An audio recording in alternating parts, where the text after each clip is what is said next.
I'm going to show you a shortcut way to make flat felled seams or jean seams using Janome's new Lap Seam Foot.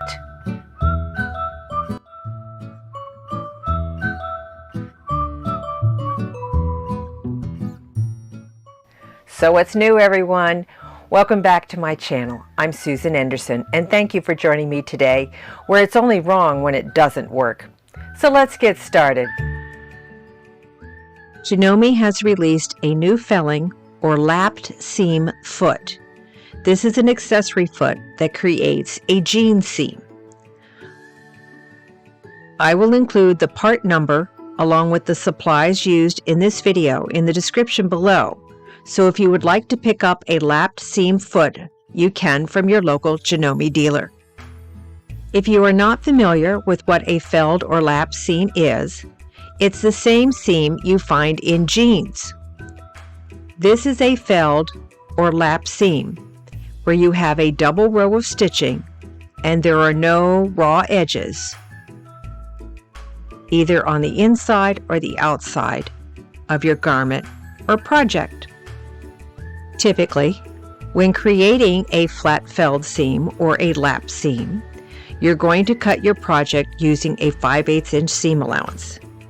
I've cut some small squares just to show you how this will work. You would place the right sides of the fabric together. You're going to stitch the seam together using a stitch length of 2.4 or 2.5. I'm working on Janome's M7, and I'm just going to choose stitch pattern number 1. You can use either a standard size 80 needle, a jeans needle, or a 75/11, depending upon the weight of your fabric. Now I'm going to just place the 2 squares of fabric under my presser foot and stitch my 5/8 inch seam.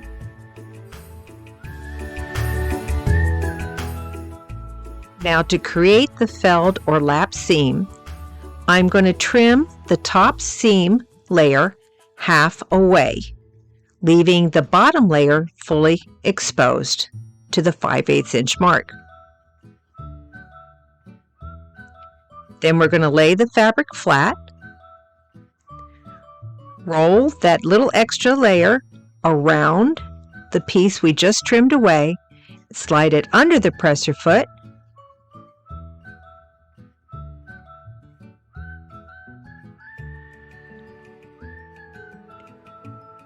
zoom in so you can see it, and we're going to stitch the final seam.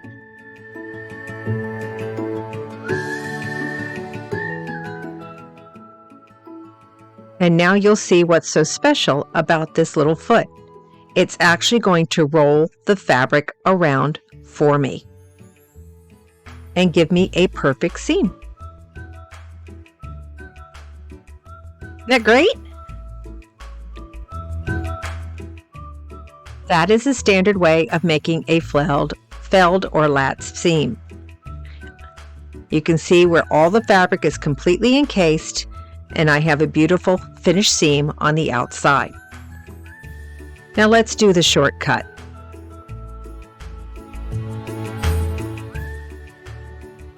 I'm starting with 2 squares exactly the same size as I had before, and you'd be cutting your pattern pieces the same way with a 5/8 inch seam allowance.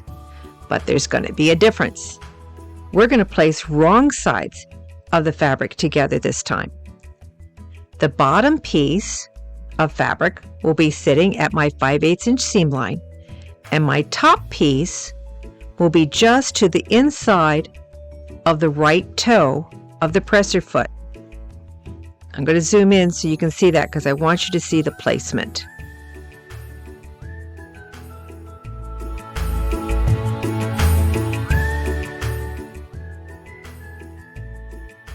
There we go. Bottom layer is at 5/8, and the top layer is going to be just to the inside of that top right toe.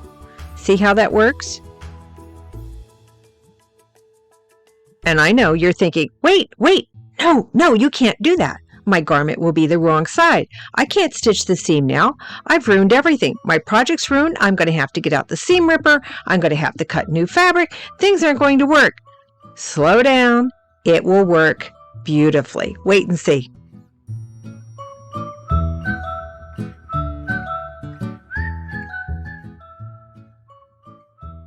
Now, I just skipped one step. I don't have to do any trimming of my seam allowance because I staggered the seam at the very beginning.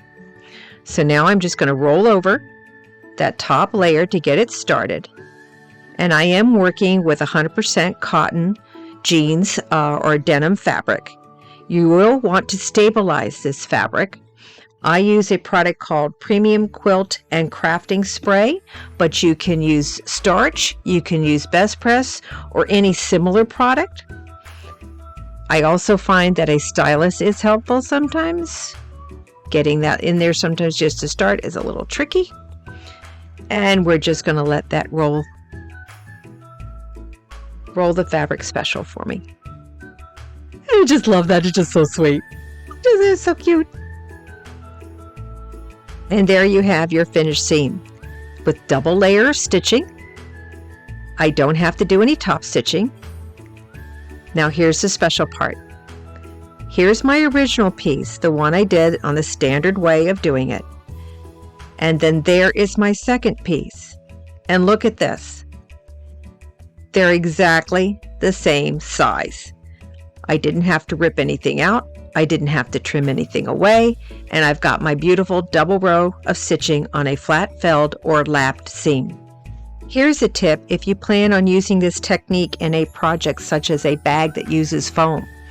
You'll want to trim the foam 5/8 of an inch away, leaving the seam open on one layer of fabric. That would be the fabric you put face down against your stitch plate. That way you can encase the upper edge and give yourself a beautiful double-stitched lap seam.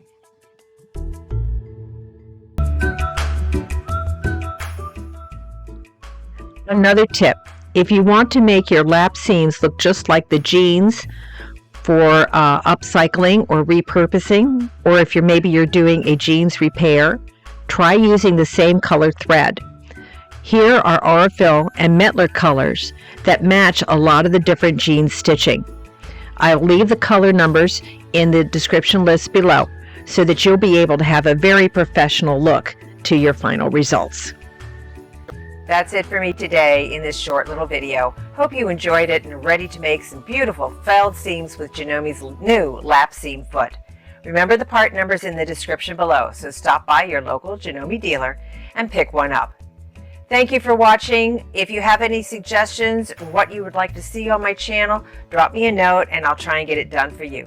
See you next time, and remember, it's only wrong if it doesn't work.